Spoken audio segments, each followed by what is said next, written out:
Hello बच्चों, आज के लेक्चर में हम जेईई मेंस 2025 के जनवरी सेशन में बाइनोमियल थ्योरम से रिलेटेड सभी के सभी क्वेश्चन सोल्व करेंगे। पहले बच्चों मैं आपको सारे बाइनोमियल थ्योरम के फॉर्मूले वगैरह बता देता हूँ।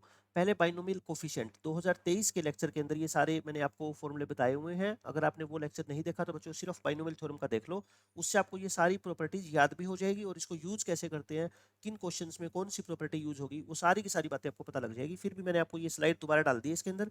ये सब बातें बहुत ज्यादा इंपॉर्टेंट है, हर एक फॉर्मूला यहाँ पे यूज होने वाला है। ठीक है, ये सारी बातें देख लो, मैंने समझाई हुई है 2023 में आपको, और फिर से इनके ऊपर क्वेश्चन आए हैं।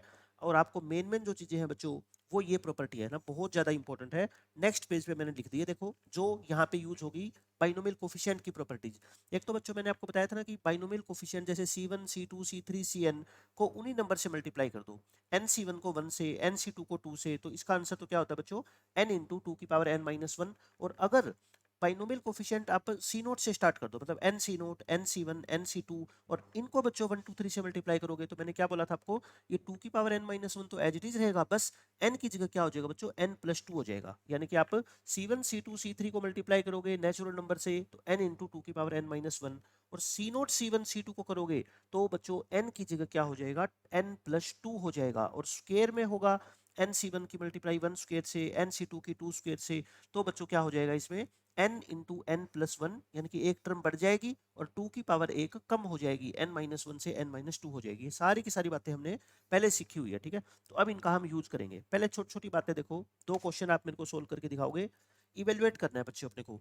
पहला देखो क्या है क्वेश्चन, 12C0 12C2 12C4, ये सारे के सारे बच्चों इवन बाइनोमियल कोफिशिएंट का सम नहीं नजर आपको, sum of all even binomial coefficients है ना, इवन इवन है, 0 2 4 6 8 10 12। तो बच्चों इसका आंसर क्या हो जाएगा बताओ, सारे बाइनोमियल कोफिशिएंट का सम क्या होता है बताओ, 12C0 12C1 12C2 2 की पावर 12 होता है। और इवन इवन का निकालना है तो क्या कर दो, इसका हाफ कर दो, यानी कि 2 की पावर कितनी हो जाएगी 11, और 2 की पावर 11 कितना होता है, 2 इंटू 1024 होता है ना, 2 की पावर 10, यानी कि 2048 इस क्वेश्चन का आंसर आ जाएगा। सेकंड का बता दो आप। सेकंड में बच्चों आप खुद देखो क्या गायब है, 12C0 गायब है, मतलब मैं इसके अंदर अगर 12C0 मिला दूं, 12C0 मिला देता हूं मैं, ठीक है, तो 12C0 मैंने ऐड किया है, तो 12C0 को मैं माइनस भी कर दूंगा। और ये तो अभी निकाला है ना हमने, कितना आया 2048, और 12C0 क्या होता है 1, तो इसका आंसर क्या हो जाएगा 2047। अब क्वेश्चन देखो बच्चों, एक और चलो क्वेश्चन हम कर लेते हैं, उसी क्वेश्चन का पार्ट है ये। 10CR/R+1 को बच्चों प्रूव करना है, ये चीज ना बहुत इंपॉर्टेंट रिजल्ट है। देखो ये वाला रिजल्ट, जैसे मैंने आपको बोला था 10C8 को कभी आप लिखना चाहो तो 10/8 लिख दो और फिर 10 में से एक कम कर दो और 8 में से एक कम कर दो। और आगे इसको एक्सपेंड करना चाहो, इसको लिख दो 9/7, 9 में से एक कम कर दो, 7 में से एक कम कर दो, है ना, ऐसे चला सकते हो इसको। तो अब मैं आपको ये बताना चाहता हूँ, यहाँ पे जरा ध्यान से देखो, मैं लेफ्ट हैंड साइड लेके चल रहा हूँ, क्या है ये देखो 1/R+1 और 10CR। अब आप बच्चों इसमें गौर करो जरा, यहाँ पे अगर R-1 है तो यहाँ R था, मतलब कि यहाँ R-1 है, यहाँ R है, तो ऊपर भी बच्चों इससे एक बड़ा होना चाहिए नंबर। तो यहाँ R है तो इससे एक बड़ा नंबर है, तो ऊपर भी बच्चों 10 से एक नंबर बड़ा रहा होगा। कहने का मतलब आपने 10CR लिखा तो पहले वो 10 11 था ना, तभी तो एक घट के 10 हुआ। जैसे यहाँ पे बच्चों 9 हुआ, ठीक है, तो 9 से पहले तो क्या था, ये 10 था ना, 9 से पहले क्या था 10। तो अब मैं आपको ये बोल रहा हूँ कि आप मल्टीप्लाई कर दो इसको किससे, 11 से, और 11 से ही क्या कर दो बच्चों, डिवाइड कर सकते हैं ना, 11 से मल्टीप्लाई और 11 से डिवाइड कर दो। अब बोलो ये चीज मिलके क्या बन गई, ये चीज मिलके देखो, ऊपर भी 11 10, नीचे भी R+1 R, तो इसको हम 10 को एक बढ़ा दो और R को एक बढ़ा दो, और यही चीज आपको देखो प्रूव करनी थी। ठीक है, बहुत ज्यादा बार ये चीज यूज होगी क्वेश्चन को सोल्व करने के दौरान। अब बच्चों देखो ये क्वेश्चन आपको बिल्कुल आसान लगेगा, इतनी सारी बातें आपको सिखा दी मैंने। अब आपको इसका सॉल्यूशन करना है। ठीक है, पहले हम है ना इसको सिंप्लीफाई करते हैं, सिर्फ इसको, क्या 11C 2R+1 divide by 2R+2। देखो ये 2R+1 है, ये 2R+2 है, इनमें एक का गैप है, तो मैं ऐसा करता हूँ, इसको ऐसा लिख देता हूँ मैं, और 11C 2R+1। अब बच्चों मेरी बात ध्यान से सुनो, देखो मैं क्या कह रहा हूँ, ये 2R+1 है तो ये इससे एक ज्यादा है ना, तो 11 से एक ज्यादा कितना होता है 12। तो मैं क्या बोल रहा हूँ आपको, 12 से मल्टीप्लाई और डिवाइड कर लो, 12 से तो बाहर डिवाइड कर लो और 12 से अंदर क्या कर लो बच्चों, मल्टीप्लाई कर लो। ऐसे मैंने 12 से मल्टीप्लाई डिवाइड कर दिया, क्यों किया समझ आ गई आपको बात। अब इसको हम क्या लिखेंगे बोलो, ये कंप्लीट क्या बन जाएगा, 11 का 12 कर दो और बच्चों 2R+1 का 2R+2 कर दो, एक एक बढ़ा दो। बताओ ऐसा लिख दिया। अब अपना आंसर लिख दो बस सीधा ही, आंसर क्या है बोलो, आर की वैल्यू, अच्छा 1/12 तो कांस्टेंट है, सिग्मा अप्लाई कर दो, आर की वैल्यू 0 से 5 और इसको हमने सिंप्लीफाई करके क्या लिखा 12c 2r प्लस में 2। अब बच्चों क्या कर दो, आर को पुट करो 0 से लेके 5 मतलब 6 टर्म है, तो आर को 0 पुट करोगे तो क्या आएगा बताओ 12c 2, आर को 1 पुट करो तो 2 + 2 4, तो आप ऐसे समझ गए। अब कितना आएगा 12c 6, फिर 12c 8, 12c 10 और 5 पुट करोगे तो बच्चों 5 2 10, 10 + 2 12, 12c 12। और इसका आंसर अभी हमने निकाला था ना, याद आ गया क्या था ये, अगर 12c 0 से स्टार्ट होता बच्चों तो इवन बाइनोमियल कोफिशिएंट का सम इतना, अब 12c 0 नहीं है तो उसमें से एक हटा दो, तो आंसर क्या आ गया ये 2 की पावर 11 माइनस 1। तो 2 की पावर 11 कितना होता है 2048, उसमें से एक माइनस करोगे 2047। तो ये अपना क्वेश्चन का आंसर आ गया। और ये किस फॉर्म में दे रखा है, m/n की फॉर्म में, और m और n का जो HCF है वो कितना है 1। देख लो इनमें कुछ कॉमन नहीं है ना, क्योंकि नीचे वाला नंबर 3 से डिवाइड हो रहा है, ऊपर वाला नंबर 3 से डिवाइड नहीं हो रहा, तो इसका मतलब आपको m-n निकालना है। तो 2047 में से बच्चों 12 हटा दो, 2035 इस क्वेश्चन का आंसर आ गया। ठीक है, सारी बातें मैंने आपको पहले समझा दी, बहुत अच्छा क्वेश्चन है, लेकिन आप बिल्कुल आसानी से सोल्व कर सकते हो अगर आपने बच्चों बाइनोमियल कोफिशिएंट की बेसिक प्रॉपर्टीज भी याद कर रखी है तो। अब उसके बाद बच्चों छोटी छोटी बातें मैं आपसे पूछता हूँ नेक्स्ट क्वेश्चन सोल्व कराने से पहले। इस क्वेश्चन को आपको सोल्व करना है 29c(r-1) और इसकी मल्टीप्लाई किससे कर रखी है r से। आप क्या करो डायरेक्ट सिग्मा ओपन कर दो, सिग्मा ओपन करना बच्चों, r की वैल्यू को 1 पुट करो तो 1 × 29c, r को 1 पुट करोगे तो 1 - 1 क्या हो जाएगा 0। फिर बच्चों 2 × 29c 1 और फिर क्या आएगा 2 × 29c 2, सॉरी 3 आ जाएगा ना, यहाँ पे r को 3 पुट करोगे 29c 2, 4 × 29c3, और चलते चलते बच्चों कहाँ पे जाएंगे r को 30 पुट करेंगे तो 30 × 29c29। समझ गए। अब आप ये देखो इसको ऐसे लिख लो, आप कंफ्यूजन ना होता कि 29c0 को c0 ही लिख लो। ठीक है, n तो कितना है इस क्वेश्चन में 29 है ना, इसको क्या लिख लो c1, इसको क्या लिख लो c2 और इसको बच्चों क्या लिख लो c29। अब आप मेरे को ये बता दो बस, अभी मैंने आपको क्या बताया था कि सारे बाइनोमियल कोफिशिएंट को जो c0 से स्टार्ट होते हैं, c0 c1 c2, उनको नेचुरल नंबर से मल्टीप्लाई करोगे तो आंसर क्या होगा बताओ। याद है आपको मैंने बोला था n को n + 2 से रिप्लेस कर दो और 2 की पावर वही रहेगी, रहेगी ना। अब इसके अंदर n को कितना पुट करोगे 30 मत पुट कर देना, n बच्चों ये होता है इंडेक्स। ठीक है, तो n को कितना पुट करो 29, तो ये कितना हो गया 29 + 2 31, और 2 की पावर बच्चों 29 - 2 यानी कि 31 × 2 की पावर कितनी हो जाएगी अपनी 27। ये इस क्वेश्चन का आंसर हो जाएगा, समझ गए। और ये n - 2 नहीं, सॉरी क्या होती थी n - 1 होती थी ना, ये पावर कितनी है n - 1, n - 1 तो कितनी हो जाएगी 28। तो फॉर्मूला क्या होता था अपना 1 × c0 + 2 × c1 और अप टू n + 1 × cn। इसका फॉर्मूला क्या होता था, पहले अगर c1 से स्टार्ट होते तो क्या होता था n × 2 की पावर n - 1, तो ये क्या हो जाएगा n + 2 × 2 की पावर n - 1। ये फॉर्मूला हमने यूज कर दिया। ऐसा नहीं है कि इस क्वेश्चन को सोल्व करने का दूसरा मेथड नहीं है बच्चों, मेथड कई है।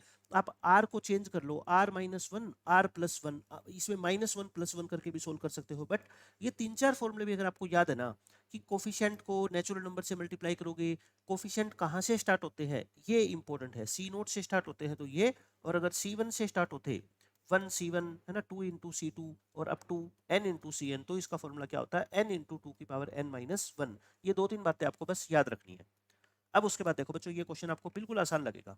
इसमें आपको इसका आंसर ये दे रखा है अल्फा × 2 की पावर 29, अल्फा बताना है। पहले अल्फा वगैरह को छोड़ो, पहले इसको सिंप्लीफाई करो, क्या होगी देखो इसकी सिंप्लीफिकेशन, r² 30c r का होल स्क्वायर है, मैं इसको ऐसे कर दूं 30c r को 2 बार लिख देता हूँ 30c r 30c r, और नीचे क्या है बताओ डिनोमिनेटर में 30c r - 1, इसको अलग कर दो। अब आप ध्यान से देखो ये चीज क्या बन रही है, ये तो r² × 30c r तो चलने दो, ये क्या बन रहा है देखो ऊपर नीचे एक का गैप है ना, तो क्या लिखते थे याद आ गया आपको 30 - r - 1, और ये वाला r बच्चों नीचे लिख देते थे, पता लग गया ना। तो ऊपर क्या हो गया बताओ 31 - r upon r into r² × 30c r। अब ये एक r कट गया तो बच्चों क्या आ गया बताओ 31 - r इंटू r और 30c r। अब इसको आगे प्रोसीड करने के दो तरीके हैं, मैं आपको दोनों तरीके बता देता हूँ। मेथड नंबर 1, अब यहाँ तक तो आपको पहुंचना ही पहुंचना है, ठीक है। उसके बाद बच्चों क्या है मेथड, एक तो ये है कि 31 इस r को अंदर मल्टीप्लाई कर दो, इस r को बच्चों अंदर मल्टीप्लाई कर दो, और अब क्या करो इसको सेपरेट कर दो 31 × r × 30cr और माइनस r² × 30 सी आर। बताओ ऐसा कर सकता हूँ ना, मैंने अलग अलग मल्टीप्लाई कर दी। तो अब बताओ मेरे को लेफ्ट हैंड साइड क्या है, सिग्मा लगा दो।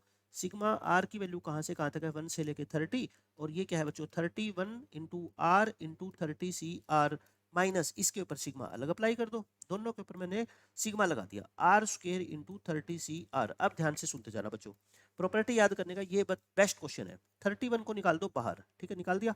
अब आर की वैल्यू पुट करो 1 से लेके 30, 1 पुट करोगे तो बोलो क्या आएगा 1 इंटू 30 सी 1, 30 सी 1, फिर बच्चों 2 इंटू 30 सी 2, और ऐसे चलते चलते लास्ट में क्या आएगा 30, 30 इंटू 30 सी 30, 30 सी 30 से कंफ्यूज होते हो ना, सी 30 लिख दिया करो बस, ठीक है, C1 C2 C3 ऐसे। लेकिन इसमें ध्यान से देखो बच्चों, इसके अंदर अगर आप पुट करोगे ना आर को 1, तो 1 का स्क्वायर आएगा, और मैं 30 C1 की जगह सिर्फ C1 लिख रहा हूँ, ठीक है।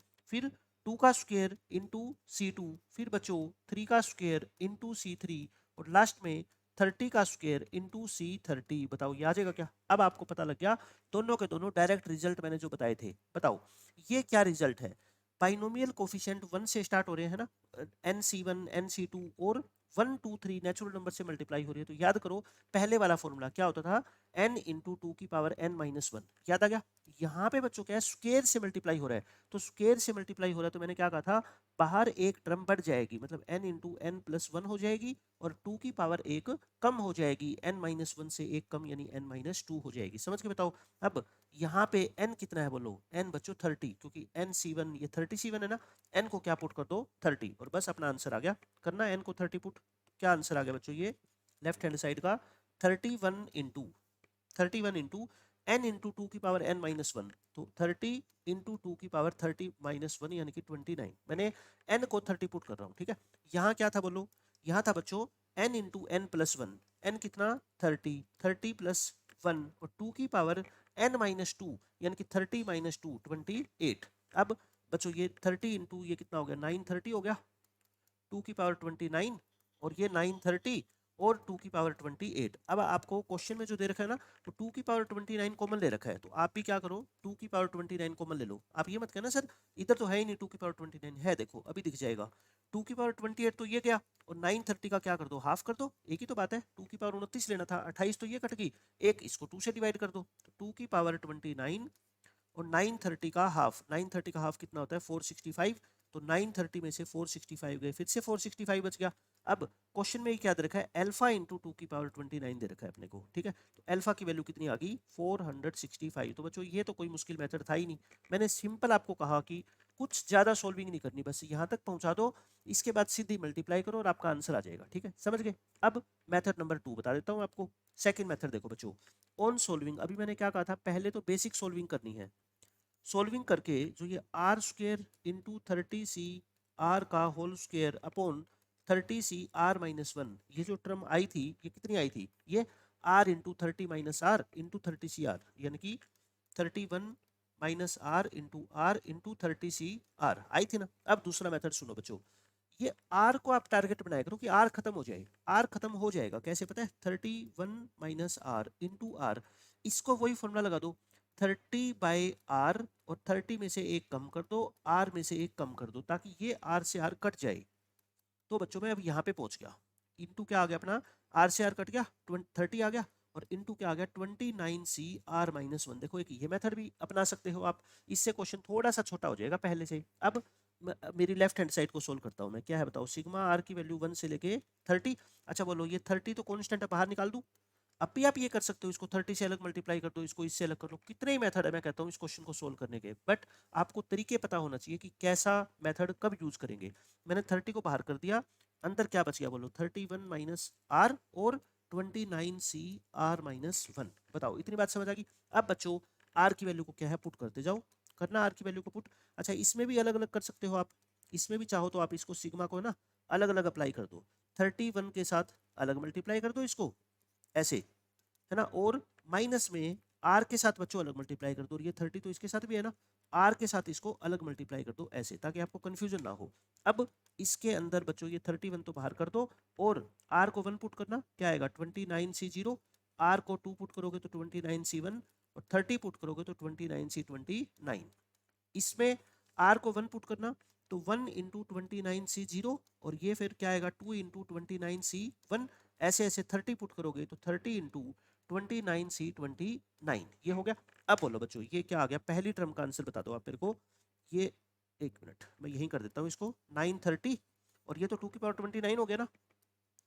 और ये सेकंड टर्म क्या बन गई, देखो 30 तो बाहर है ही, ये क्या बन गई, ये याद है क्या आपको, ये फिर से क्या बन गया आपकी 1 मल्टीप्लाई है C0 के साथ, तो ये क्या आएगा फिर आपको याद है n+2 इंटू 2 की पावर n-1 होता था, वेयर n कितना है, n 30 मत बोल देना, n ये होता है इंडेक्स वाला है ना, n कितना पुट कर दो 29, तो फिर ये क्या हो गया बताओ 930 इंटू 2 की पावर 29 माइनस 30 n+2, n 29 है तो n+2 कितना हो गया 31 और 2 की पावर n-1 यानी कि 29 - 1 कितना हो गया 28। ये तो वही क्वेश्चन आ गया ना पिछले वाला सेम बिल्कुल, तो मैंने आपको सोल्व करके दिखा दिया दूसरे मेथड से भी, जो आपका मन करे वो मेथड आप फॉलो कर सकते हो। अब बच्चों ये छोटा सा क्वेश्चन देख लो आप, a प्लस बी की power 5 plus a minus b की पावर 5, इसको सोल्व करना है, ठीक है, घबराए मत करो ऐसी कैलकुलेशन से, जस्ट इसको एक्सपेंड कर दो बाइनोमियल से, क्या होगा बताओ 5c 0 और a की पावर 5 और b की पावर क्या होगा 0, जब प्लस का साइन है तो कोई प्रॉब्लम है ही नहीं, फिर क्या आएगा 5c1, a की पावर 1 कम कर दो, b की पावर 1 बढ़ा दो, फिर क्या आएगा बच्चों 5c2, a की पावर और 1 कम कर दो, b की पावर और 1 बढ़ा दो, चलता रहेगा, फिर बीच में प्लस का साइन। अब देखो यहाँ माइनस आ गया तो बच्चों क्या होगा 5c0 a की पावर 5 और माइनस b की पावर 0, और अब अगली बार माइनस b की पावर 1 आएगा तो नेगेटिव हो जाएगा ना, बीच में साइन माइनस हो तो ऑल्टरनेटिव प्लस माइनस आते हैं, पहले प्लस फिर माइनस, तो क्या होगा 5c1 और a की पावर 1 कम हो जाएगी, b की पावर 1 बढ़ जाएगी ऐसे। अब आप मेरे को खुद बताओ इनको जब ऐड करोगे कौन सी टर्म कटेगी, जो ओड बाइनोमियल कोफिशिएंट है ना वो कट जाएंगे, ये ऐसे इससे कटेगा 3 5c3 5c5 ये कट जाएंगे, बाकी बच्चों देखना ये और ये दोनों सेम है, ये दोनों क्या है सेम है, तो ये डबल हो जाएंगे, तो मतलब कि ट्वाइस ऑफ क्या हो जाएगा 5c0, और a की पावर 5 में से 0 गया 5 और b की पावर क्या होगा 0, फिर बच्चों क्या आएगा 5c2 और a की पावर 5 में से 2 गया 3 और b की पावर 2, फिर क्या आएगा 5c4, a की पावर 5 में से 4 गया 1 और b की पावर 4, बस। तो यानी कि अगर बीच में बच्चों प्लस का साइन है ऐसी ऐसी एक्सप्रेशन में, तो ट्वाइस ऑफ जो ओड इवन बाइनोमियल कोफिशिएंट होते हैं 5c0 5c2 5c4 इनको लिख दिया करो, ठीक है, और अगर माइनस का साइन हो तो ओड लिख देते, ओड 5c1 5c3 5c5 वाले, तो ये चाहे याद रख लो, याद नहीं रहता तो बच्चों बिल्कुल सिंपल सोल्व करके मैंने आपको दिखा दिया। अब जैसे ये एक्सप्रेशन है, घबराने की बिल्कुल भी बात नहीं है, इस एक्सपेंशन में अल्फा बीटा गामा डेल्टा इन चार टर्म के कोफिशिएंट है, मतलब x की पावर 7 का, x की पावर 5 x क्यूब और x की पावर 1 के कोफिशिएंट है, तो पहले तो हम इनके कोफिशिएंट निकाल लेते हैं और उसको अल्फा बीटा गामा और डेल्टा से इक्वेट कर देंगे, सारी वैल्यू आ जाएगी, ये वैल्यू आ गई तो समझो क्वेश्चन खत्म। ये बताओ ये आपकी नज़र में एक बार a है और ये क्या है बच्चों b है, ये a है और ये क्या है b है, तो ये तो वही नहीं बन गई पिछली वाली एक्सपेंशन, ये क्या बन गई बताओ a प्लस बी की पावर 5 और प्लस a माइनस बी की पावर 5, मैंने क्या कहा था अभी प्लस का साइन है तो twice of even binomial coefficient यानी कि 5c0, पहली टर्म की पावर क्या होती है हमेशा 5 माइनस 0 और दूसरी टर्म की पावर 0, फिर क्या आएगा 5c2 a की पावर 5 माइनस 2 यानी कि 3 और b स्क्वायर, फिर क्या आएगा बच्चों 5c3 सॉरी 5c4 5c4 और a की पावर कितनी हो जाएगी 1 और b की पावर कितनी हो जाएगी 4, समझ गई इतनी बात। तो अब इसको थोड़ा सा सिंप्लीफाई करके देख लो,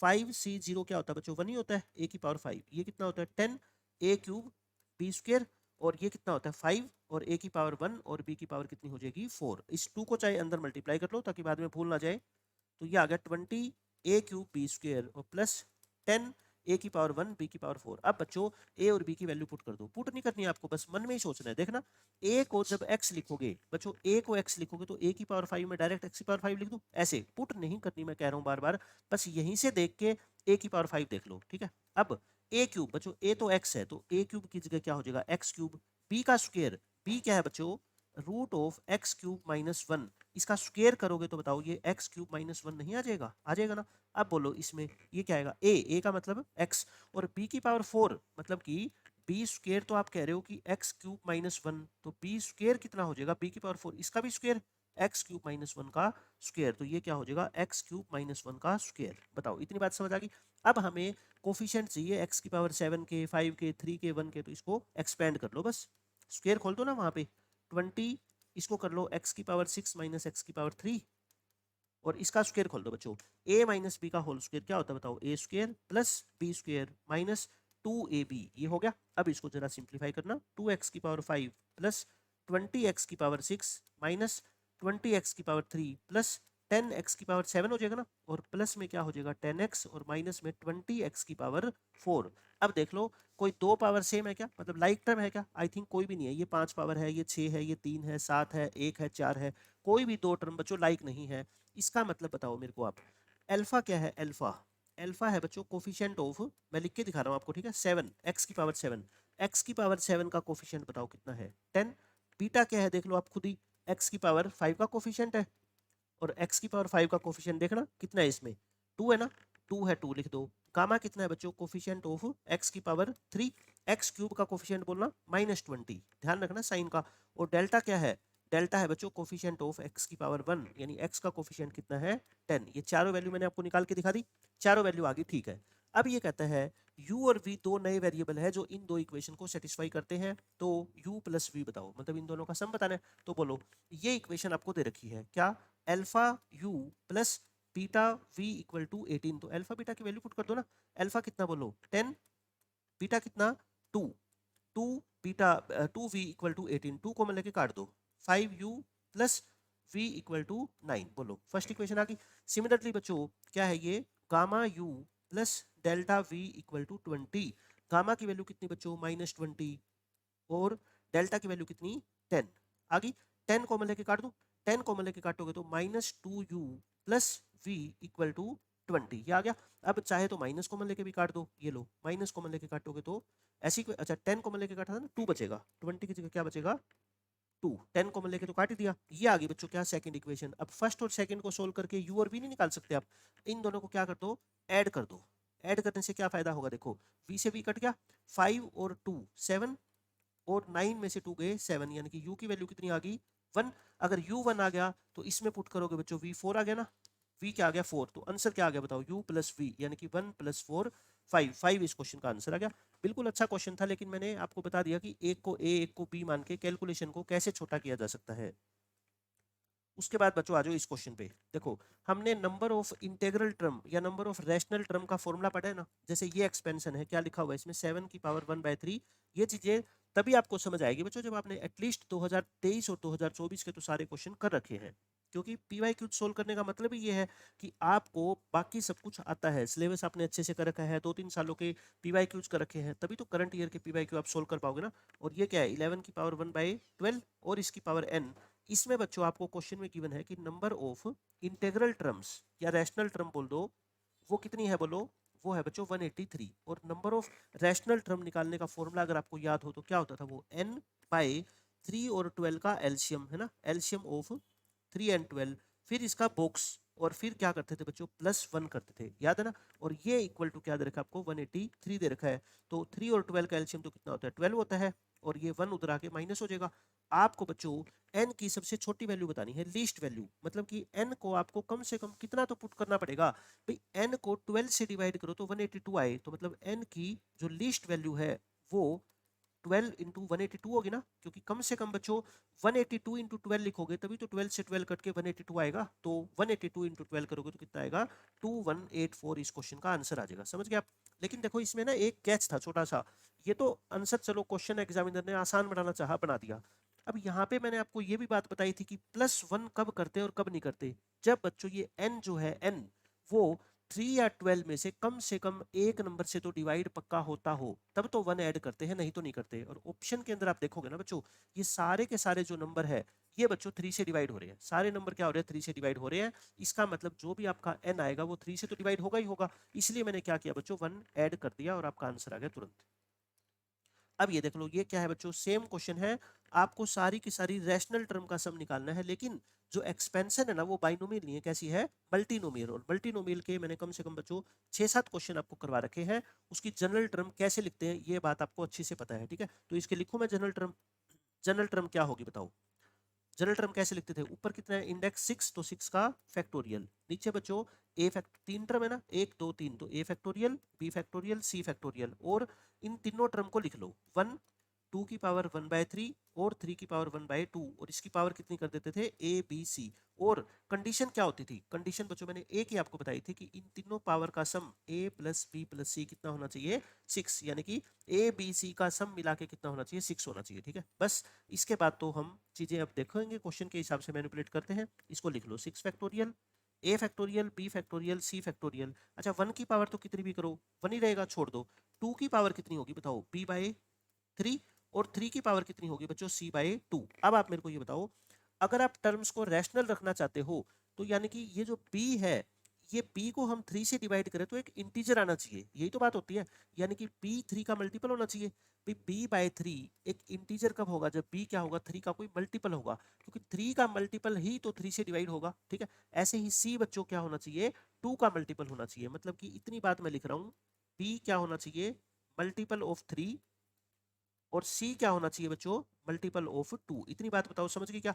a क्या होना चाहिए a के ऊपर तो कोई कंडीशन नहीं है, a तो गायब है, a के ऊपर मतलब नो कंडीशन, आप a को कुछ भी ले सकते हो। और ये कंडीशन तो बच्चों मेजर कंडीशन है ही, तीनों का सम तो बच्चों कितना होना चाहिए 6 होना ही चाहिए, ये तो मेजर कंडीशन है, पहली कंडीशन है। ठीक है, अब मैं आपको बताता हूँ कि a b c की वैल्यू आप क्या क्या ले सकते हो। अब मेरी बात ध्यान से सुना बच्चों, मैं नेक्स्ट पेज पे लिख रहा हूँ, अपनी जनरल टर्म क्या थी मैं एक बार यहाँ लिख देता हूँ, 6 फैक्टोरियल अपॉन ए फैक्टोरियल बी फैक्टोरियल सी फैक्टोरियल और 2 की पावर b/3 और 3 की पावर बच्चों c/2 और a प्लस बी प्लस सी कितना है 6 और b क्या है बच्चों 3 का मल्टीपल और c क्या है बच्चों 2 का मल्टीपल। ठीक है, तो अब मैं स्टार्ट करता हूँ ए बी सी को लेना। देखो a स्टार्टिंग में बच्चों मैं कहता हूँ a के ऊपर कोई कंडीशन नहीं है, a को नेगेटिव तो नहीं ले सकते ना, क्योंकि नेगेटिव नंबर का तो फैक्टोरियल डिफाइन नहीं होता। a को मैं 0 से स्टार्ट करता हूँ। अब आप बताओगे मेरे को, अगर मैं बच्चों a को 0 लिखूंगा तो यहाँ पे लिख रहा हूँ b और यहाँ पे लिख रहा हूँ c, तीनों का सम 6 है, तो a को 0 लिख दिया, तीनों का सम 6 है, तो बच्चों b और c का सम 6 हो गया। अब कैसे टाइम बचाओगे, जल्दी जल्दी कैसे करोगे, मेरी बात ध्यान से सुनना, कैसे आपको सोचना है। p को जो भी लिखोगे ना बच्चों, आप 3 का मल्टीपल लिखोगे, है ना, 3 का क्या लिखोगे मल्टीपल, तो p और c का सम 6 है, तो मतलब क्या p को 6 लिखा जा सकता है? बिल्कुल लिखा जा सकता है। तो c को क्या लिखना पड़ेगा 0। ध्यान क्या रखना है आपको, p और c का सम तो 6 हो, ठीक है, और p 3 का मल्टीपल हो और c 2 का भी मल्टीपल हो और 0 2 का मल्टीपल होता है। ठीक है, हो गया बात। अब बताओ p को 6 की जगह क्या लिखते हो 3, लेकिन बच्चों अगर इसको 3 लिख दिया तो इसको भी 3 लिखना पड़ेगा, क्योंकि दोनों का सम 6 है। बट 3 तो बच्चों 2 का मल्टीपल नहीं होता, तो मतलब 3 3 नहीं ले सकते, फिर p को 0 लिख दो। ठीक है, 3 के मल्टीपल लिखना स्टार्ट किया करो, 6 फिर 3 फिर 0, ऐसे नेगेटिव नंबर नहीं। अगर इसको 0 लिखोगे तो इसको 6 लिखना पड़ेगा, और 6 लिख सकते हो क्योंकि 6 क्या है बच्चों 2 का मल्टीपल है, तो मतलब a को 0 लेंगे तो ये दो केस बनेंगे, समझ गए। अब a को क्या ले लो 1, a को 1 ले लिया तो p प्लस c इस कॉलम में कितना होगा बोलो 5 होगा। अब मैंने क्या कहा था p को 3 के मल्टीपल से स्टार्ट करना है, क्या p को बच्चों मैं 6 से स्टार्ट कर सकता हूँ? नहीं, क्यों? क्योंकि दोनों का सम ही जब 5 है, नेगेटिव तो हो नहीं सकता कोई नंबर, तो p को मैं किससे स्टार्ट करूंगा फिर 3 से। अगर इसको 3 लिख दिया तो इसको क्या लिखना पड़ेगा 2। अब मेरी बात ध्यान से सुना, अब अगर आप कह रहे हो कि सर p को फिर 0 ले लो 3 का मल्टीपल, तो इसको क्या लिखना पड़ेगा 5, लेकिन 5 तो बच्चों 2 का मल्टीपल नहीं है, दोनों के बारे में ध्यान रखनी है, मतलब कि ये वाला केस मैंने हटा दिया, समझ गए। a को 1 लिख दिया, a को अब क्या लिखो 2, a को 2 लिखोगे तो p और c का सम कितना होना चाहिए 4, लेकिन अब ध्यान से देखो, अगर 4 आपने यहाँ पे बच्चों 3 का मल्टीपल 3 ले लिया तो इसको क्या लिखना पड़ेगा 1, लेकिन नहीं लिख सकते, क्यों? क्योंकि c को भी बच्चों 2 का मल्टीपल होना जरूरी है, इसका मतलब इसको क्या लिखना पड़ेगा 0 और इसको क्या लिखना पड़ेगा 4, समझ गए। रटोगे तो देखो कभी भी नहीं होएगा ये क्वेश्चन सोल्व, लेकिन जैसे मैं बोल रहा हूँ उसकी हर बात आपको समझ आ रही है, दिमाग में जा रही है, तो इसका मतलब आपको क्लियर है कॉन्सेप्ट। a को 3 लिखोगे तो p और c का सम कितना होगा बच्चों 3, तो इसको लिख दो 3 का मल्टीपल 3 और इसको क्या लिख दो 0, लेकिन इसको 0 इसको 3 नहीं लिख सकते, क्योंकि बच्चों c 2 का मल्टीपल होना चाहिए। ठीक है, फिर a को 4 लिख दो, a को 4 लिखोगे तो p और c का सम कितना होना चाहिए 2, अब इसको 0 लिख दो और इसको 2 लिख दो, बात बन गई। अब a को 5 लिखो, a को 5 लिखोगे तो p और c का सम 1 होना चाहिए। अब बच्चों 3 का मल्टीपल यहाँ अगर 0 लिखोगे तो यहाँ 1, बट 1 2 का मल्टीपल नहीं होता, मतलब कि ये केस पॉसिबल ही नहीं है, ये चीज बच्चों पॉसिबल है ही नहीं कि a की वैल्यू कितनी हो जाए 5 हो जाए। ठीक है, छोड़ दो। अब लास्ट a की वैल्यू को 6 लिखोगे तो b प्लस c 0 होना चाहिए, तो वो तो एक ही केस है, दोनों क्या होने चाहिए 0 0, क्योंकि कोई नंबर नेगेटिव तो हो नहीं सकता ना इसमें। तो अब ये कितने केस बन गए देख लो, a की वैल्यू 0 से लेके 6 तक, मतलब कि टोटल कितने केस बन गए 7 केस बन गए। अब सारी की सारी रैशनल टर्म का सम निकालना है, तो क्या लिख दो बच्चों सम ऑफ ऑल रैशनल टर्म्स। बताओ क्या है ये रैशनल टर्म, तो ये है ना बच्चों, जनरल टर्म तो ये है, इसके अंदर ए की वैल्यू, बी की वैल्यू, सी की वैल्यू बार बार से ये सातों बार पुट करते जाओ और आपका आंसर आ जाएगा। ठीक है, करो अब 7 या 8 होएगी, क्योंकि ये 6 0 0 6 दो केस बने थे ना इसके अंदर, तो 6 7 केस हो जाएंगे, मतलब क्योंकि ये A5 पॉसिबल नहीं था ना, तो आई थिंक 7 ही केस होंगे, तो कोई बात नहीं। पहले बच्चों ये वाला केस पुट करो। देखो ऊपर क्या है 6 फैक्टोरियल, ध्यान से देखो जल्दी जल्दी कैसे करेंगे। A factorial, B factorial, C factorial, 0 factorial, 6 factorial, 0 factorial, तो 6 फैक्टोरियल ही आएगा, क्योंकि 0 फैक्टोरियल क्या होता है 1। 2 की पावर बोलो फटाफट, p/3, p को लिखोगे 6, 6/3 कितना होता है 2, और c तो 0 है, छोड़ दो इसको। ठीक है, फिर नेक्स्ट ये हटा दिया। अब नेक्स्ट बच्चों ऊपर तो 6 फैक्टोरियल है ही, नेक्स्ट वाला ये वाला केस, यानी कि a को 0, b को 0, c को 6, तो यहाँ तो 6 फैक्टोरियल बाय 6 आएगा। ठीक है, 6 फैक्टोरियल बाय 6 फैक्टोरियल, और b को 0 तो 2 की पावर तो होगी नहीं, 3 की पावर कितनी हो जाएगी बोलो, 3 की पावर, c को 6 लिखोगे तो 6/2 यानी कि 3। ये ऑब्जर्वेशन आपकी बहुत तेज होनी चाहिए। ठीक है, अब a को 1 वाला केस ले रहा हूं मैं, बताना क्या आएगा फिर यहाँ पे, 6 फैक्टोरियल अपॉन 1 3 2, मतलब 1 फैक्टोरियल, 3 फैक्टोरियल, 2 फैक्टोरियल, और बच्चों 3 2, मतलब 2 की पावर कितनी हो जाएगी 3/3 यानी कि 1, और 3 की पावर बच्चों कितनी हो जाएगी 2/2 यानी कि 1। ये हो गया। उसके बाद बच्चों 6 केस 7 केस बनेंगे, 1 2 3 हो गए। ठीक है, 6 7 केस बनेंगे। मैं अगला केस लिखता हूँ, ये वाला केस 2 0 4, तो 6 फैक्टोरियल अपॉन 2 फैक्टोरियल, 0 फैक्टोरियल नहीं लिख रहा मैं। ठीक है, ये हो गया। अच्छा फिर p की वैल्यू तो 0 और c की वैल्यू 4, तो 3 की पावर कितनी होगी बताओ, 4/2 यानी कि 2 होगी। नेक्स्ट टर्म पे आ जाओ, 6 फैक्टोरियल बाय कौन सा केस बच्चों 3 3 0, तो 3 3 0 यानी कि 3 फैक्टोरियल, 3 फैक्टोरियल, और 3 3, p/3, 3/3 क्या करोगे 1, और उसकी पावर तो 0 है ही। फिर नेक्स्ट बच्चों इस केस पे आ जाओ, a की वैल्यू 4, तो 6 फैक्टोरियल, 4 0 2, मतलब 4 फैक्टोरियल 2 फैक्टोरियल लिख दूं। अच्छा 0 2 2 लिखोगे तो c/2, मतलब कि 2/2 कितना हो गया बताओ, 3 की पावर 1। लास्ट केस बच्चों a की वैल्यू 6 पुट करो, तो 6 फैक्टोरियल बाय 6 फैक्टोरियल आ जाएगा, और a की वैल्यू 6, तो ये तो दोनों 0 0 है, तो मतलब ये 1 और ये क्या आ जाएगा 1 आ जाएगा। ठीक है, अब इन सबको क्या कर लो बच्चों, ऐड कर लो। करना एक बार ऐड जरा, देखो ये 6 फैक्टोरियल कट गया, 2 की पावर 2 कितना होता है 4, मैं यहाँ पे लिख देता हूँ, प्लस 6 फैक्टोरियल कट गया, 3 की पावर 3 कितना होता है बच्चों 27, 6 फैक्टोरियल कितना होता है 720, और ये 6 2 जा 12, 720 को 12 से डिवाइड करोगे तो कितना आ गया 60, और 2 इंटू 3 कितना हो गया 6। बस कैलकुलेशन साफ सुथरी करनी है। ठीक है, ये 24, 24 इंटू 2 48, 720 को 48 से डिवाइड कर तो 15 आएगा, और 3 की पावर 2 कितना होता है 9। फिर इस टर्म पे आ जाओ, ये 3 फैक्टोरियल 6, 6 इंटू 6 36, 720 को 36 से डिवाइड करोगे 20, और ये कितना हो गया 2।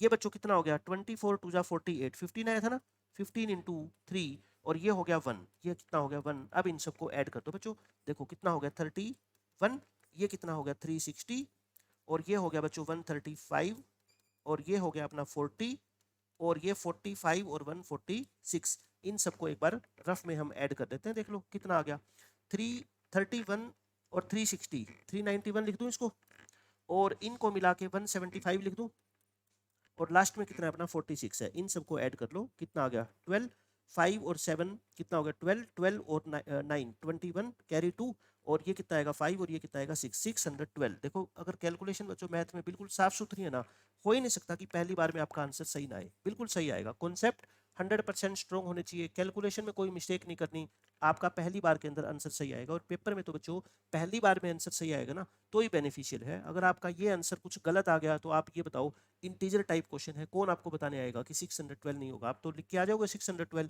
लेकिन वो क्या हो जाएगा गलत होएगा। इसलिए कैलकुलेशन को एक ही बार में, चाहे टाइम ज्यादा लग जाए, लेकिन इंटीजर टाइप क्वेश्चन में कैलकुलेशन 100% सही होनी चाहिए, क्योंकि आंसर जो आएगा फिर आपको तभी तो विश्वास होएगा ना कि हाँ 612 मैंने सही निकाला है, मैं उसको टाइप करके आ जाता हूँ। नहीं तो फिर आप दोबारा चेक करोगे, 3 4 मिनट वैसे वेस्ट हो जाएगी।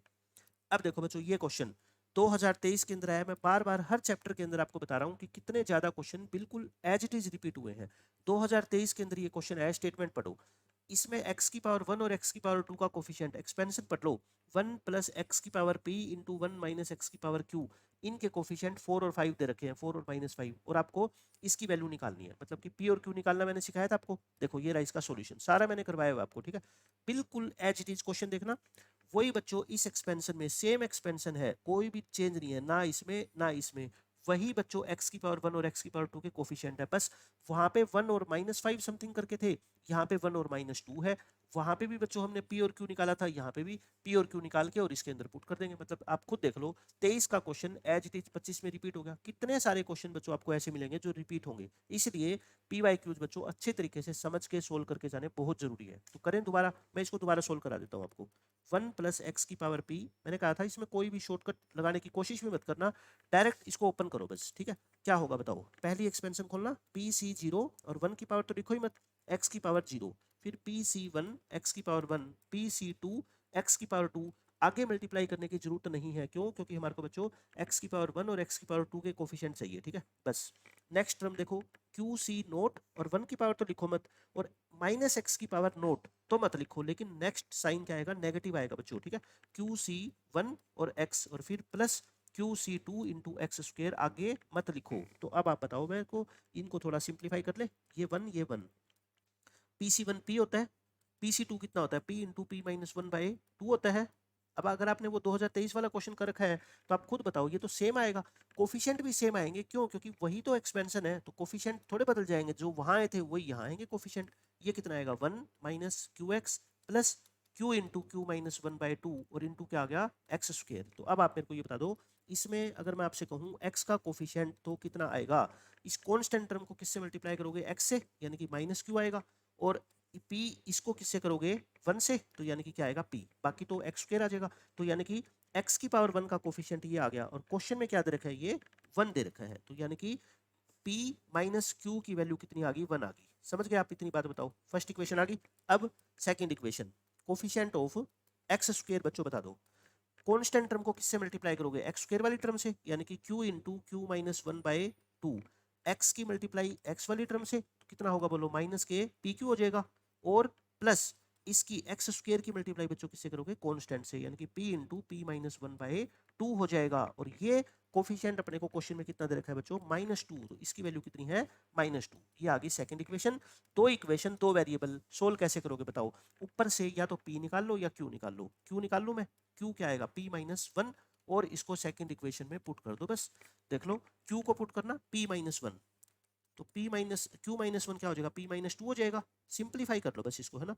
p q को क्या पुट कर दो, p माइनस 1, और plus p into p minus 1 divide by कितना आ गया बच्चों, 2, और इसका आंसर कितना है, -2। अच्छा, सारी तरफ मैं 2 से मल्टीप्लाई कर दूं, दोनों तरफ बच्चों क्या कर लो, 2 से मल्टीप्लाई कर दो, तो p माइनस 1 था कि ये डिनोमिनेटर खत्म हो जाए, p माइनस 2, और ये बच्चों क्या हो जाएंगे, माइनस के 2 इंटू 2 से मल्टीप्लाई हो जाएगा ना, हर टर्म को आप 2 से क्या कर रहे हो, मल्टीप्लाई कर रहे हो, ठीक है। और ये कितना हो जाएगा, प्लस में p into p minus 1 equal to -2 था, तो -2 इंटू 2 कितना हो जाएगा, -4। अब इसमें कोई कॉमन लेने की जरूरत नहीं है, आप सिंपल मल्टीप्लाई कर लो। ये कितना होगा बताओ, p square minus 3p plus में 2 हो जाएगा, और माइनस 2p स्क्वायर प्लस में 2p, और प्लस क्या हो जाएगा बच्चों, p square minus p equal to -4। अच्छा देख लो, p स्क्वायर 2p स्क्वायर तो कट गए, -3p और -p, -4 माइनस के 2p बच गया, और -4 -2 यानी कि माइनस के 6, तो p की वैल्यू कितनी आ गई, 3 आ गई, ठीक है।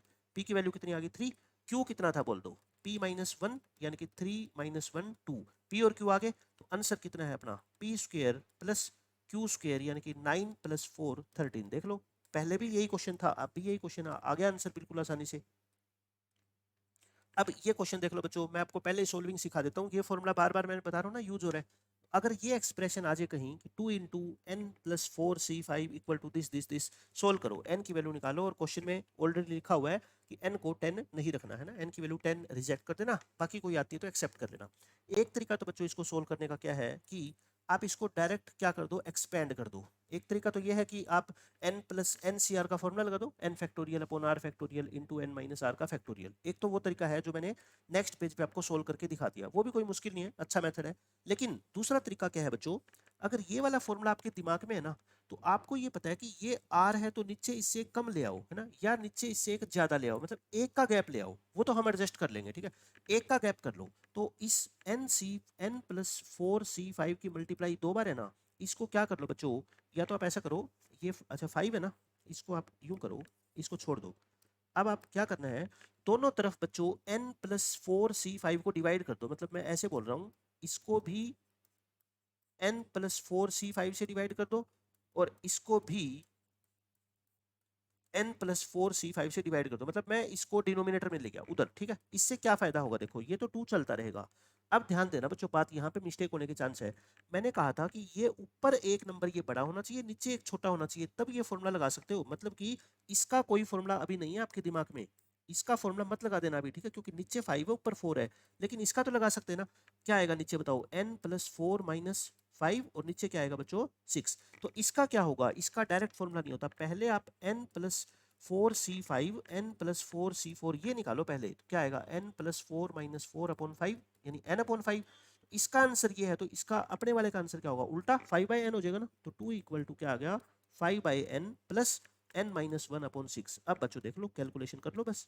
6n एलसीएम ले लो तो कितना आएगा, ये n से n कट गया 30, और n से मल्टीप्लाई करोगे n square minus n, cross multiply करोगे n square minus n plus 30 equal to 12n।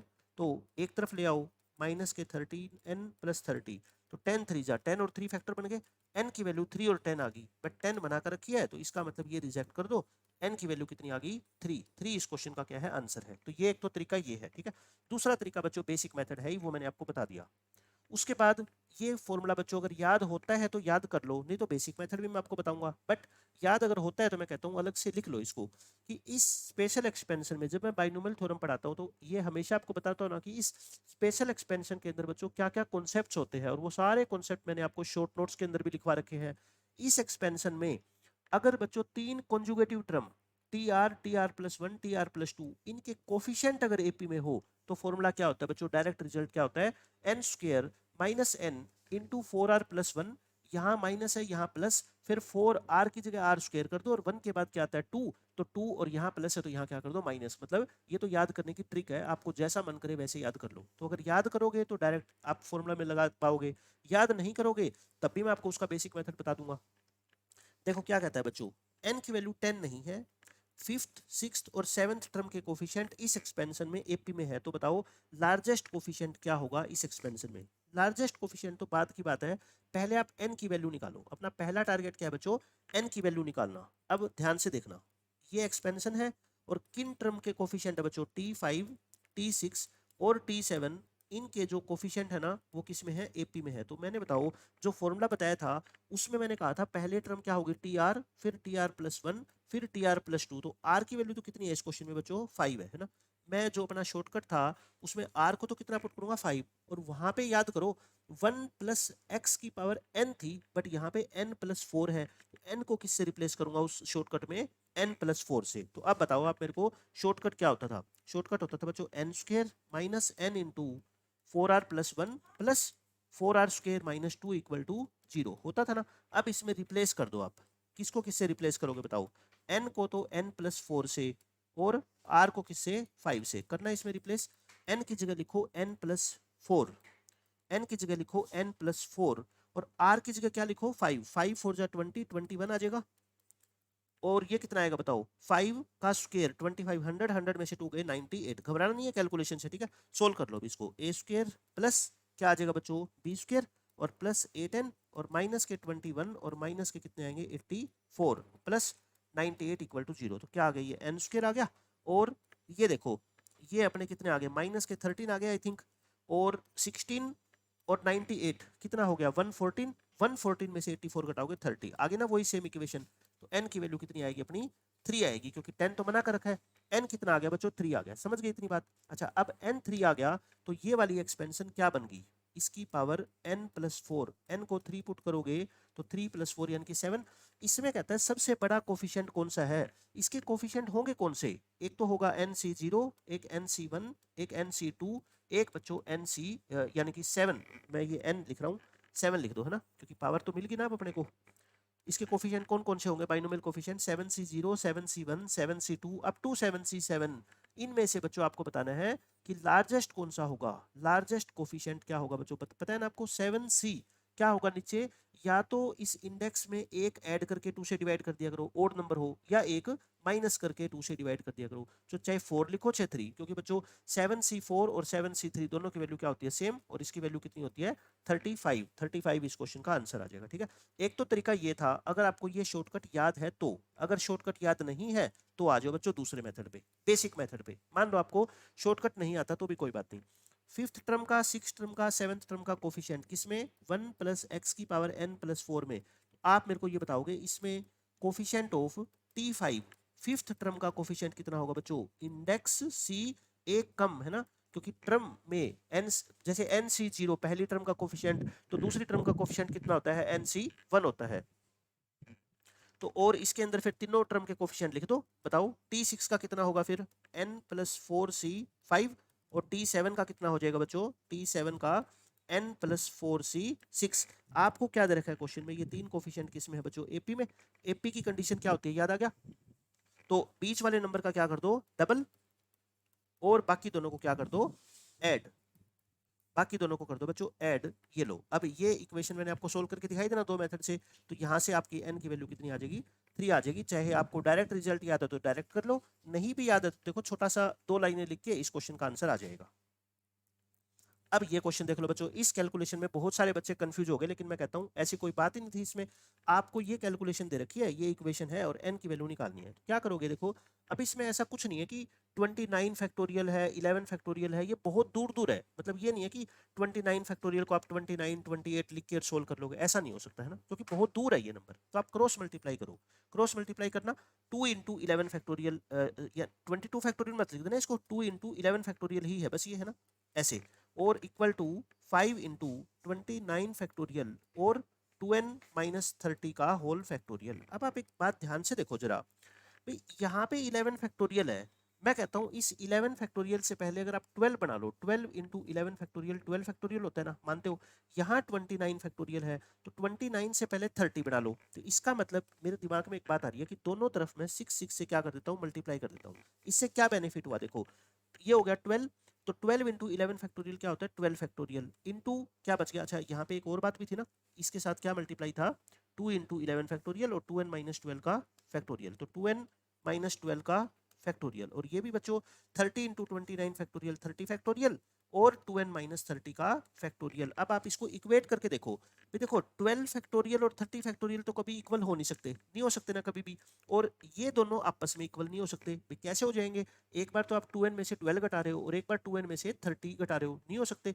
इसका मतलब ये टर्म बच्चों किसके, इसके इक्वल होगी, समझ रहे हो, और ये वाली टर्म इसके इक्वल होगी। तो चाहे दोनों में से किसी को इक्वल रख दो आप, तो क्या आ जाएगा बताओ, 12 factorial equal to 2n minus 30 का फैक्टोरियल। अब एक नंबर का फैक्टोरियल भी मान लो n factorial equal to 3 factorial होता है, तो n की वैल्यू क्या होगी, 3 होगी ना।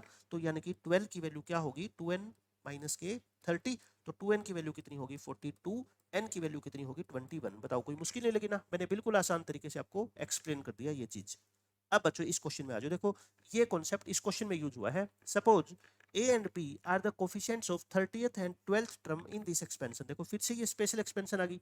स्पेशल एक्सपेंशन का मेरा मतलब होता है इसका जो बेस है ना बच्चों, जो ये बाइनोमियल है वो 1 प्लस एक्स या 1 माइनस एक्स होना चाहिए। पावर कुछ भी हो, पावर से मेरे को कोई मतलब नहीं है, ठीक है, बेस की बात है बस, तब उसको मैं क्या बोलता हूँ, स्पेशल एक्सपेंशन। तो इसमें कोफिशिएंट बता दो आप 30th टर्म का, टर्म है बच्चों ये, एक्स की पावर नहीं है, क्या होगा बताओ, इंडेक्स सी एक कम 29, और फिर आप मेरे को बता दो बच्चों कोफिशिएंट ऑफ 12th टर्म कितना आएगा, 2n माइनस 1 सी 11। अब क्वेश्चन में क्या दे रखा है कि इसका जो कोफिशिएंट है ये a है और ये क्या है बच्चों b है, क्वेश्चन में दे रखा है। और कंडीशन दे रखी है एक अपने को, क्या 2 times of a equal to 5 times of b, ये दे रखी है। n निकालना है आपको, तो कर दे, वैल्यू पुट करें, 2 इंटू a कितना है बच्चों 2n माइनस 1 सी 29, और 5 इंटू ये क्या है बताओ 2n माइनस 1 सी 11। अब एक बच्चे ने दिमाग लगाया सर आप है ना ऑप्शन पुट करके देख लो, आप करना, ऑप्शन पुट करोगे तो आप एक बात देखो, आप खुद ही करके देख लो, आपका जवाब मिल जाएगा। ऑप्शन पुट करके ये क्वेश्चन पॉसिबल है ही नहीं कि आप सोल्व कर पाओ, ठीक है, बहुत मुश्किल हो जाएगा।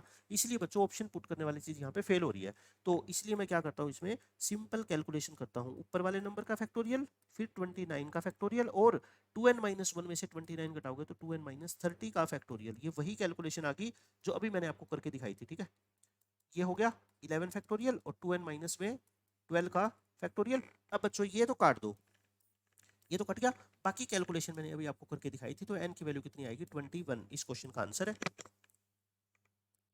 उसके बाद बच्चों ये क्वेश्चन देखो, इसमें भी बहुत सारे बच्चे कंफ्यूज हुए, लेकिन मैं कहता हूँ कोई एक्स्ट्रा फॉर्मूला आपको लगाने की इस क्वेश्चन में जरूरत ही नहीं थी। ये कैलकुलेशन इतनी छोटी है, इसकी कोई जरूरत ही नहीं है इसमें, आप हर बच्चा इस क्वेश्चन को सोल्व कर पाता। देखो अगर वो बेसिक मेथड पे जाएगा तो आपको पहले क्या निकालना है बच्चों, आर निकालना है। एक बात बताओ, अगर आर निकल गया तो इस अल्फा निकल गया, अल्फा निकल गया तो इस पॉइंट की डिस्टेंस इस लाइन से तो निकाल ही लोगे ना। एक पॉइंट की डिस्टेंस एक स्ट्रेट लाइन से कैसे निकालते हैं, तो +1 वाला बच्चा भी कर देता है। बात तो क्या है कि ये जो अल्फा है ये क्या होगा, बस मैं तो पुट कर देता हूँ। अल्फा की वैल्यू क्या है बोलो, 1 प्लस सिग्मा पुट कर दो, आप सिग्मा अप्लाई कर दो। आर की वैल्यू कितनी लिख दो, 1 से लेके 6। बताओ -3 की पावर r -1 है, तो बच्चों r को जब 1 पुट करोगे तो -3 की पावर कितनी होगी, 0। ये और 12c इसको बताते जाओ, r को 1 पुट करोगे तो 2 - 1 यानी कि 1। समझ गए। फिर बच्चों r को 2 पुट करोगे तो 3 -3 की पावर 1 कम होती जाएगी, मतलब -3 की पावर 1। तो मैं -3 की पावर 1 को बोलो -3 लिख दूं क्या, इसमें कोई कंफ्यूजन नहीं है। और फिर क्या आएगा बताओ इसके साथ, 12c3। क्यों, r को 2 पुट करोगे तो 4 - 1 यानी कि 3। फिर क्या आएगा बताओ, प्लस का साइन। फिर क्या आएगा, प्लस का साइन। क्यों, क्योंकि साइन तो प्लस का ही आता है।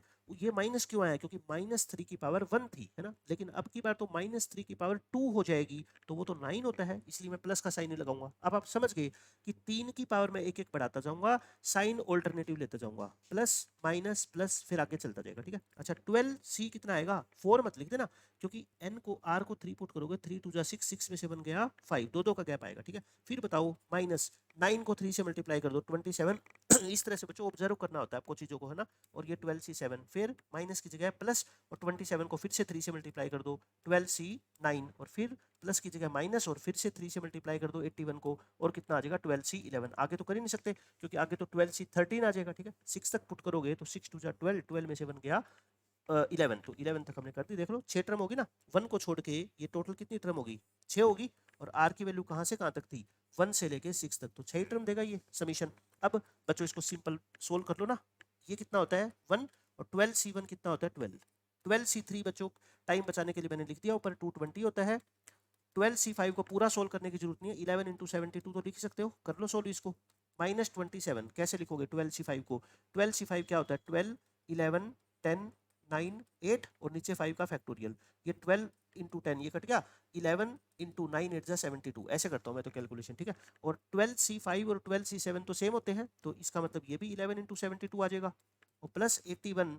12c9 और 12c3 तो सेम होते हैं, 12c3 कितना था 220, और ये 240, 12c11 कितना होता है 12। अब बताओ क्या आप इस कैलकुलेशन को नहीं कर सकते, कर सकते हो ना, हर बच्चा कर सकता है, बट ऐसे डायरेक्ट करनी नहीं है आपको। क्या करना है बच्चों, कुछ कॉमन वगैरह लेना है। क्या करना है, कॉमन। तो 1 + 12 माइनस इसको लिख दूं मैं 660, 22 3 जा, प्लस में 9 इंटू इसको बच्चों, चलो एक बार मैं सेम ही लिखता हूँ, और माइनस में, अच्छा एक काम करो ना, इन दोनों को इकट्ठा तो कर लो, ये तो लाइक टर्म है। 11 × 72 कॉमन लोगे तो बताओ क्या आएगा, 9 प्लस का है और माइनस के 27, तो माइनस का क्या आ जाएगा 18 आ जाएगा ना, 11 × 72 ऐसे तो कर ही सकते हो, और प्लस 81 × 220, और बच्चों माइनस में क्या आ गया 12 × 243। ठीक है, ये आ गया। अब आप चाहो तो इसमें से 1 को छोड़ के बाकी सभी में से 12 कॉमन ले लो, छोटा हो जाएगा कैलकुलेशन, है ना। तो क्या होगा बताओ, 1 ये भी 12 से डिवाइड हो रहा है, 12 5 जा 12 5 जा, हो गया ना। माइनस, अब कहोगे सर ये तो 12 से नहीं होता, होता है भाई, ये हो रहा है ना। 12 से डिवाइड करोगे 72 को तो कितना आएगा 6 आएगा, प्लस ये 12 से डिवाइड नहीं होता ना, ये होता, तो 81 × 220 को 12 से डिवाइड कर लो। देखो कैसे, 3 से तो इसको काट दो, और बच्चों 4 से इसको काट दो, तो 55 × 27 आ गया। ठीक है। तो कैलकुलेशन करने का तरीका आप कैसे भी कर लो, और इसको 12 से करोगे तो ये आ ही जाएगा अपना। अच्छा और क्या आ रहा है इसमें से देख लो, 1 प्लस में 12 into, I think direct multiply कर लो, है ना। 1 में से 55 गए, माइनस के 54, और बच्चों ये कितना आ जाएगा -18 × 66, और प्लस 55 × 27। मतलब अगर इतनी सी कैलकुलेशन करने के बच्चों आपको 4 नंबर मिल रहे हैं, तो बताओ आप क्यों मुश्किल समझ रहे हो इस कैलकुलेशन को, आसानी तो है ये। मैं मल्टीप्लाई करके देख लेता हूँ बस। अब बच्चों ये कितना आएगा, माइनस के 54 और 18 × 66 करूंगा तो कितना आएगा 1188, प्लस 55 × 27 करेंगे तो बच्चों आएगा 1485 -243। तो इसको सोल्व कर लो, 12 इंटू इसको सोल्व करना, प्लस के कितने हैं 1485, और माइनस के कितने हैं बच्चों 243, और फिर से माइनस का 1188 और फिर से माइनस का 54 और अच्छी बात क्या है ना ये जीरो आ गया सब कुछ कट के, तो क्या आ गया 1। अल्फा की वैल्यू बच्चों कितनी आ गई 1। अब बताओ अल्फा 1 आ गया तो फिर ये स्ट्रेट लाइन क्या बन गई 1 इंटू एक्स यानी x minus √3y plus 1 equal to 0। अब इस पॉइंट की डिस्टेंस तो निकाल दोगे ना इस लाइन से, वो मैं आपको करके नहीं दिखा रहा, वो इस लाइन की डिस्टेंस बच्चों इस लाइन से निकाल लेना, पॉइंट की डिस्टेंस 5 आ जाएगा आंसर। ठीक है, तो मैंने आपको कहा कि कोई शॉर्टकट वगैरह लगाने की इस क्वेश्चन में जरूरत ही नहीं थी, सिंपल सॉल्विंग कर लो, क्योंकि 12C1 12C3 12C5 इनकी कैलकुलेशन करना कहाँ मुश्किल है, तो क्यों फिर फॉर्मूले के चक्कर में पड़ते हो ज़्यादा। अब बच्चों इस क्वेश्चन को सोल्व करके आपको आर की वैल्यू निकालनी है। ठीक है, ये इक्वेशन आपको दे रखी है 12CR का होल स्क्वायर। अब देखो जब होल स्क्वायर है तो क्या लिखोगे आप, इसको दो बार लिखोगे, क्योंकि ऐसा तो है नहीं कि ये स्क्वायर कर दोगे आप डायरेक्ट, इसको क्या लिख लो, दो बार लिख लो।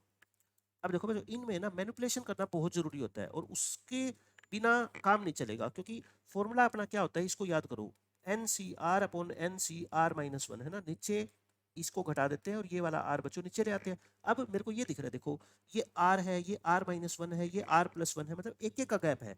मेरा टारगेट होता है ऊपर नंबर क्या हो बड़ा, नीचे क्या हो छोटा, ऊपर R हो नीचे एक कम।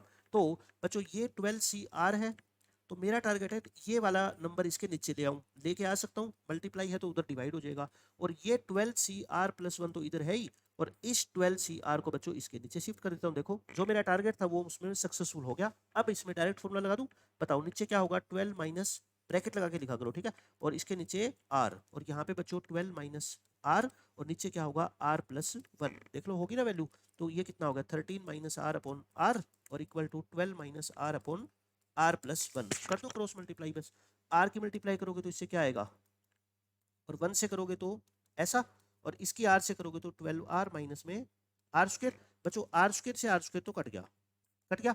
अब ये कितना बच गया 13 और माइनस R प्लस 13 और 12R बच गया।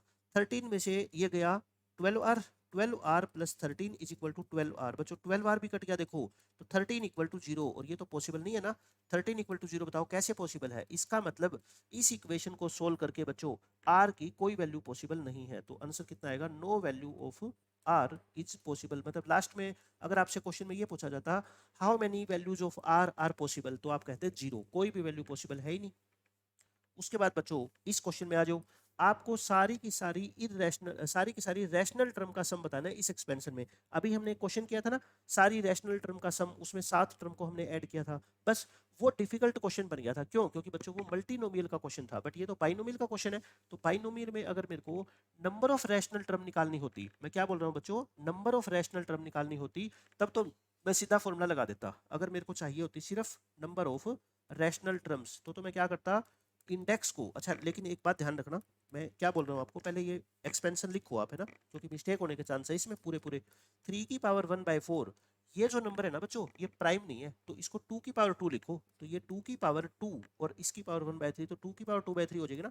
अब जाके बच्चों आपको ये शॉर्टकट लगाना है, तो अगर मैं कहूँ नंबर ऑफ रैशनल टर्म, तो इसका फॉर्मूला बताओ आप क्या होगा, 12 को डिवाइड करोगे किससे, LCM of this 4 and this 3, 4 and 3, और बच्चों प्लस 1 करोगे, क्यों, क्योंकि 12 इस 4 से भी डिवाइड होता है और इस 3 से भी, एक से भी डिवाइड हो जाता तब भी करना था। ठीक है, तो 12/12 इसका बॉक्स प्लस 1, तो 1 + 1 2, 2 बच्चों इसमें क्या होगी, रैशनल टर्म होगी। अब आप है ना देखो मैं शॉर्टकट आपको बताता हूँ, अगर 2 रैशनल टर्म होगी तो वो कौन कौन सी होगी, वो कौन कौन सी होगी, अब अपने को ये पता करना है। क्यों, क्योंकि बच्चों दोनों का अपने को सम भी तो निकालना है, तो इसके लिए फिर फॉर्मूला क्या लगाया करो आप, जनरल। अब जनरल प्रोसीजर आपको हमेशा मैं कहता हूँ ना आना चाहिए, क्यों, अगर पेपर में सम पूछ लिया तब आपका ये शॉर्टकट काम नहीं आएगा, क्योंकि शॉर्टकट से तो आपको सिर्फ ये पता लगा कि कितनी रैशनल टर्म है, बट कौन कौन सी है तभी तो हम उसको ऐड करेंगे।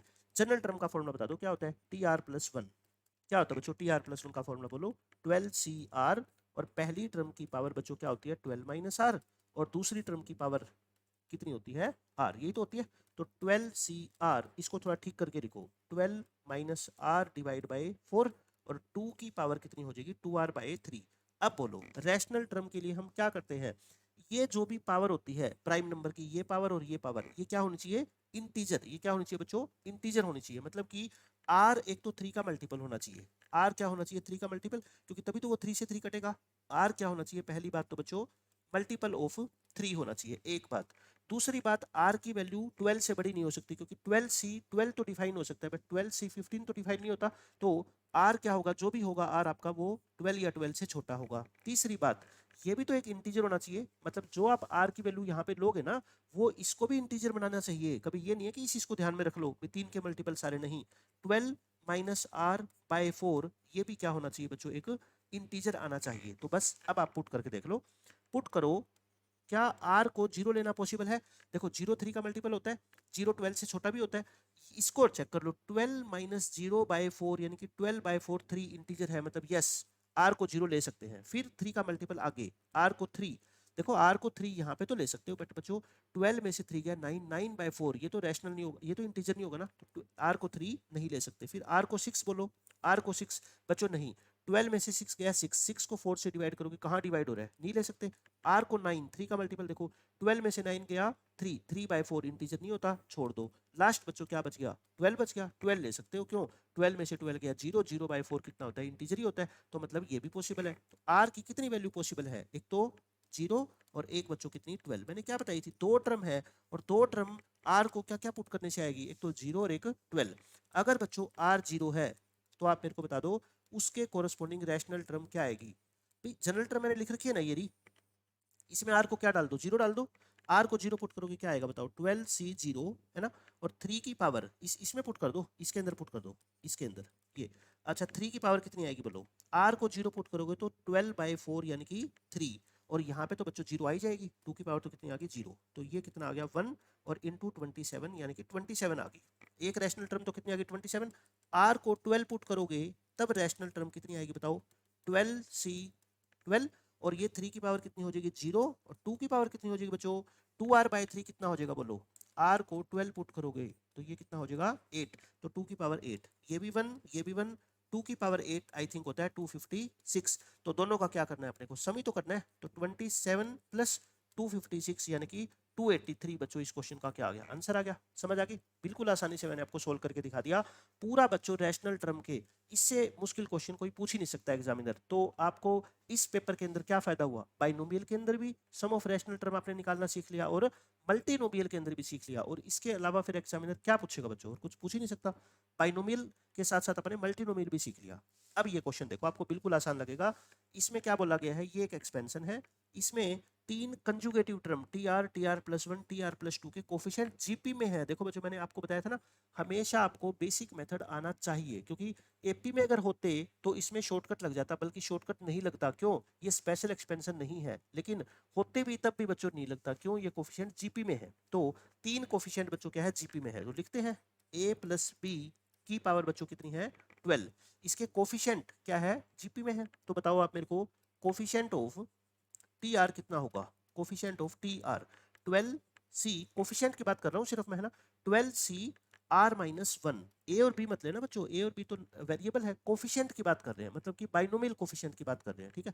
उसके बाद बच्चों coefficient of T R plus 1, तो आप समझ गए क्या हो जाएगा 12c आर हो जाएगा, और coefficient of T R plus 2 क्या हो जाएगा 12c आर प्लस 1 हो जाएगा। और अब की बार ये कोफिशिएंट जीपी में गिवन है, और 3 टर्म अगर जीपी में होती है तो बताओ बच्चों क्या कंडीशन होती है, मिडल टर्म का स्क्वायर, बात होती है ना मिडिल टर्म का स्क्वायर और बाकी दोनों टर्म की प्रोडक्ट। याद है ए बी सी जीपी में होते तो बी स्क्वायर इक्वल टू ए सी लिखते थे, तो ये भी तो नंबर ही है, इनटू बच्चों 12c आर प्लस 1, और इसको अभी आपने सोल्व किया था ना, इसको सोल्व करके आपने क्या लिखा था कि no value of R is possible, R की कोई वैल्यू पॉसिबल नहीं है। अब आगे पढ़ो, क्या कहते हैं, let P be the number of possible values of R, R की कितनी वैल्यू पॉसिबल है उसको पी बोला गया है, इसका मतलब पी की वैल्यू क्या आ गई 0, क्यों, पी क्या है the number of possible values of R, and number of possible values of R is 0, so P is equal to 0, P तो आ गया। और क्यू क्या बोला गया है बच्चों, क्यू, क्यू क्या है sum of all rational terms in the expansion of this one, 3 की पावर 1 बाय 4 प्लस 4 की पावर 1 बाय 3 इसकी पावर 12, तो बताओ ये अभी निकाली थी ना हमने 283 निकाल दी। अब p प्लस क्यू निकालना है, तो आंसर बोल दो p प्लस क्यू, p तो क्या है बच्चों 0, 0 प्लस 283 यानी कि 283 इस क्वेश्चन का आंसर आ गया। तो दोनों क्वेश्चन बच्चों मैंने पहले ही आपको सोल्व करके दिखा दिए, ताकि यहाँ सिर्फ मेरा काम क्या रह जाए कि आपको समझा सकूं कि इस क्वेश्चन में पूछा क्या गया है। उसके बाद बच्चों नेक्स्ट क्वेश्चन, ये लास्ट क्वेश्चन है रिमाइंडर का। तो देखो मैंने कम से कम 42-43 मिनट लगा के बच्चों रिमाइंडर का बहुत अच्छा कॉन्सेप्ट आपको समझाया था।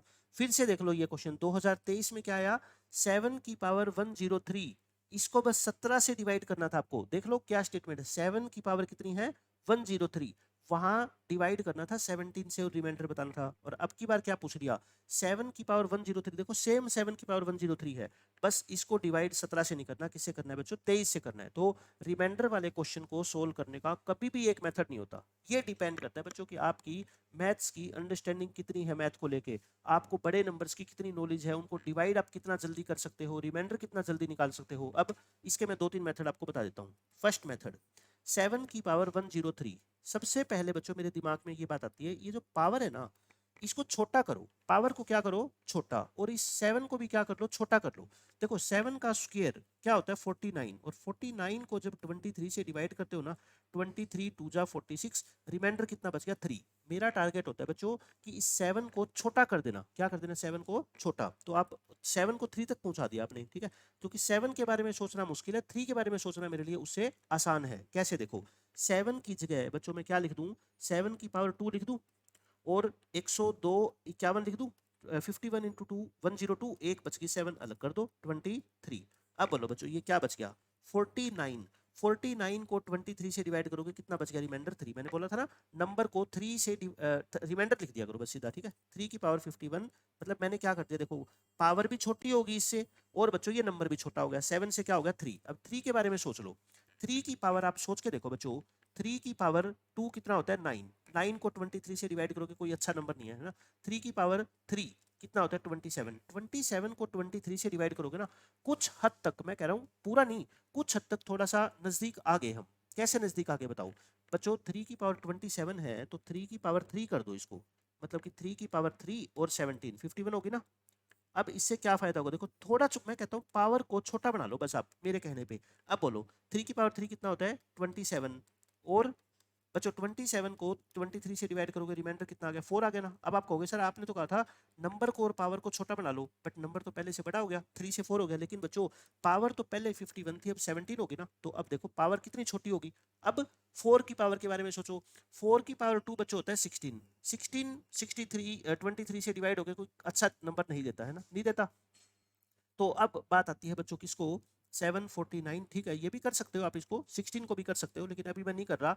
आप 64 कर दो, 64 को 23 से डिवाइड करोगे कोई अच्छा नंबर नहीं बनता है ना, -5 बन जाएगा वैसे तो, लेकिन वो थोड़ा बड़ा हो जाएगा। फिर बच्चों और 2 इसको करो 4 से, मतलब 4 को 2 की पावर में लिख लो ना, 2 की पावर 8 होता है 256 है ना, 9 और 10 और 11, ये जो 11 पावर होती है ना बच्चों आप डिवाइड करके देख लेना 2048, ये बहुत अच्छी पावर होती है। कैसे, इसको 23 से डिवाइड करोगे ना, 23 5 जा 6 जा 7 जा और 8 जा, देखना कितना आएगा 8 जा 8 3 जा 24 और ये 84, तो ये कितना आ गया अपना 184, तो यानी कि 20 ये आ गया। और 9 जा करोगे तो बच्चों 207, तो देखो रिमाइंडर कितना आ गया 1 आ गया, और 1 रिमाइंडर तो बहुत अच्छी बात होती है, मतलब कि इसको मैं 2 की पावर 34 लिख दूं, 4 की पावर 17 को 2 की पावर 34 लिख देता हूँ, ठीक है। अब बच्चों मेरे को ये पता है कि 2 की पावर 11, 2 की पावर 11 एक बहुत अच्छा नंबर होता है, तो 2 की पावर 11, 11 3 जा 33 और एक पावर और कर देता हूँ मैं 2 की पावर, ठीक है। अब बोलो ये 2048 को जब मैं बच्चों डिवाइड करता हूँ किससे 23 से, तो रिमाइंडर कितना बचता है 1, तो ये 1 आ गया, और 1 की पावर तो कितनी भी करो 14, तो 14 को 23 से डिवाइड करोगे, 14 तो छोटा नंबर है 23 से, तो आंसर कितना आएगा बताओ 14। इस क्वेश्चन का आंसर कितना आ गया 14। एक मेथड तो ये है, देखो बच्चों रिमाइंडर प्रॉब्लम्स का कभी कोई फिक्स मेथड होता ही नहीं, जैसे जैसे आपके दिमाग में आती जाए ना बात वैसे वैसे करते जाओ। दिमाग में कैसे आएगी उसके लिए क्या सोचना है कि पावर को और नंबर को बच्चों क्या करने की कोशिश करनी है, आपको छोटे से छोटा करने की कोशिश करनी है, चाहे बेशक कैसे भी कर दो। बताओ इतनी बात समझ आ गई। अब हम आते हैं अपने नेक्स्ट इसके मेथड पे, एक मेथड और करवा देता हूं मैं, ये लो एक मेथड और देख लो, मेथड नंबर 2। 7 की पावर पे ही आते हैं डायरेक्ट, देखो बच्चों 23 एक बहुत अच्छा नंबर है, 23 5 जो आपको सबको याद है ये होता है, और 7 की पावर जो 3 होती है ना वो होती है 343। अब 343 को आप 23 से डिवाइड करोगे ना, तो 23 1 जा 23 और बच गए बच्चों ये, और 23 5 जा होता है 115, लेकिन उससे ये 2 कम है, तो मतलब रिमाइंडर कितना बचेगा, -2 बचेगा, है ना। मतलब मैं ये कह रहा हूँ आपको कि रिमाइंडर 7 की पावर 3 की फॉर्म में लिख दो, और 103 को 3 से करोगे तो 34 और एक पावर और बचेगी, है ना, और इसको 23। अब मैं आपको ये बोल रहा हूँ बच्चों कि ये 7 की पावर 3 होता है 343, और 343 को जब आप डिवाइड करते हो ना 23 से, तो रिमाइंडर कितना बचता है, -2, तो -2 लिख दो इसको। अब मैं 2 पे आ गया डायरेक्ट, मैंने नंबर को छोटा करके बच्चों डायरेक्ट क्या कर दिया 2, और -2 की पावर 34 कहो या 2 की पावर 34 कहो, बताओ एक ही बात है ना। अब आप ध्यान से सुनना मेरी बात, अब 2 की पावर पे मैं पहुंच गया, अब 2 की पावर को डिवाइड करते जाओ बच्चों 23 से, 2 की पावर 2 को भी नहीं, 8 को भी नहीं, अच्छे से 16 64 64 कुछ करीब आ गया वैसे तो। देखो अब अगर आपको पता है कि 2 की पावर 11 डिवाइड करने से बच्चों रिमाइंडर कितना देती है 1, लेकिन मान लो आप कहोगे सर हमें 11 तक नहीं पहुंचना, हम थोड़ा छोटा ही करना चाहते हैं, तो मैं कहता हूँ कोई बात नहीं, 2 की पावर 6 तक ही पहुंच जाओ, है ना। 2 की पावर 6 और 6 5 जा 30, और 2 की पावर 4 और बच गई, ये तो कर सकते हो इतना तो। अब बोलो आप मेरे को 2 की पावर 6 कितना होता है 64, और 64 को 23 से डिवाइड करते हो, 23 3 जा होता है 69, तो -5 रिमाइंडर बच गया, क्या लिख दो -5, क्योंकि पावर तो छोटी होगी ना। -2 की पावर -5 की पावर 5 देखो कितना छोटा नंबर है, 5 की पावर 5 माइनस बाहर कर दो, कितना होता है बच्चों 3125 होता है ना, और 17 6 जा 112। अब तो ये कितने छोटे नंबर आ गए।